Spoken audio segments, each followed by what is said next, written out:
Папа, пожалуйста, қарбыз жейікші. Қарбыздың сезоны бітті ғой, қарбыз жеуге болмайды, ертең ауру боласың. Құрсын алып берші енді бізге бір қарбыз, енді жаздың соңында жеп қалмаймыз ба? Шешеңді сыйлайын қатын, Қытайда бәрін улап жатыр. Ертең жейсің да өлесің. Bir қотақ екенсің, бір алып бере салсаң нең кетеді? Шешеңді сыйлайын, қазір алып келем сол қарбызды. Жеп осыдан іштерің өт. A few moments later. Бала, қатын, мә, қарбыздарымды алып келдім, жейін. Мә, папа, қарбыз алып келдім, мама, кеттік, жей. Жаным, менің айғырым ғой, менің айғырым. Рахмет, ботам, жейік ал қарбыз. Папа, бір кусок жесеңізші. Қой, шешеңді сала, ерте іші өтіп бәле болады, жемеймін. Ештеңке де қылмайды, құрсын жамандық шақыра бермеш, бір кусок же ештеңке қылмайды. Шешеңді салайын, адамды қызықтырып білек. Әкел.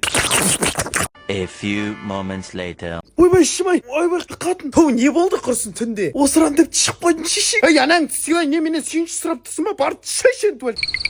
Аш шешең, қандай туал. Папа өзім түсіп отырмын, шешең сыйлайын, осы қарбыз демей қой албасты. Не болды саған? Шығып қой. Ой, шешең сыйлай мен қарбыз жегендеріңді.